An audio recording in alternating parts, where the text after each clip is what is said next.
electric, either go hybrid or we go blue. I'm talking about going blue later, but I think we all understand by the terms electric, hybrid, and blue is simple. We're going to talk about it in a moment.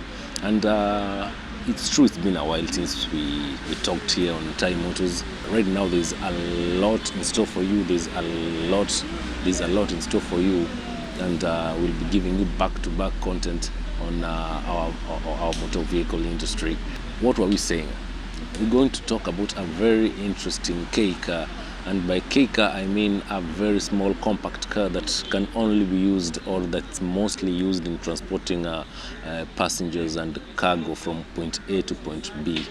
Zero luxury and very limited space, that is. They also sell point on the practicality. They are very small in size and they are very, very, very fuel efficient. So we're going to talk about a very, very interesting K car that is called the Nissan Dayz. The Nissan Dayz is manufactured as the Mitsubishi EK, then sold under the Nissan badge as the Nissan Dayz.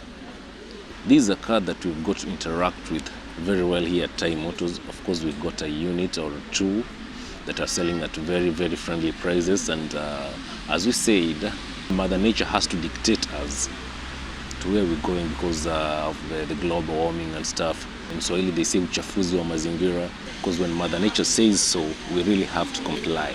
Emissions from our vehicles and fuel fossil propelled engines are a bit high than what's supposed to be, so hence causing the global warming. I'm not going deep into global warming stuff, but I will talk about, I first said going blue.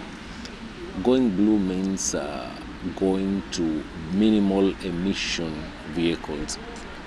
We have zero emission vehicles. Those are the electric cars that don't burn anything to produce energy that's required for the movement. And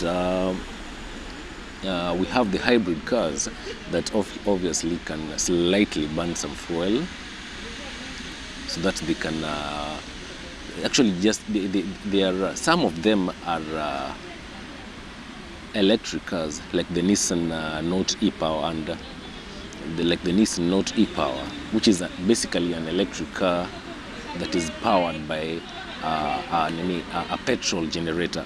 So the generator just powers the vehicle to run the motor that runs the car. So that's the hybrid. So when you're talking about the blue vehicles, these are the vehicles that are very, very fuel efficient, hence having minimal emissions. What vehicles are these? Some of these vehicles have very small engines. That's why you see most manufacturers are pushing for a smaller engine, maybe boosted with a little turbo, so that generally they just want to keep the size of the engines low or small. So when we're talking about K cars, these are the cars that are required in our day-to-day activities, like maybe commuting and deliveries. They're not very good for long distance hauling. They are perfect for day-to-day dropping kids to school, going for shopping, doing minor deliveries here and there, and also maybe commuting as such. Nissan Dayz. This, as we said, is a Mitsubishi EK. It's powered by a 660cc engine, 3-cylinder engine, and a CVT. That combination will obviously give the best fuel efficiency that you could ever think of, because it actually gives the lows of about 22 or 23 kilometers per liter and the highs of up to 35 kilometers per liter. That's very economical for a non-hybrid car. Talk about the CVT.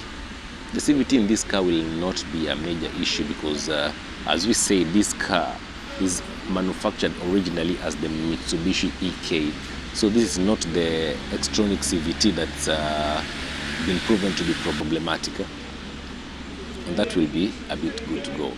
Suspension will also not be a major issue on this car, giving it it's a city car. It's a city car which will not be used on really bad roads, and will not give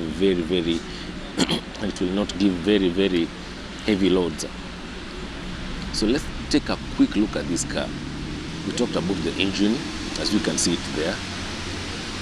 We've talked about the engine. You can clearly see that it's a small 3-cylinder petrol engine that actually fits well on the bay. It's small in size and gives just sufficient power to move it from point A to point B.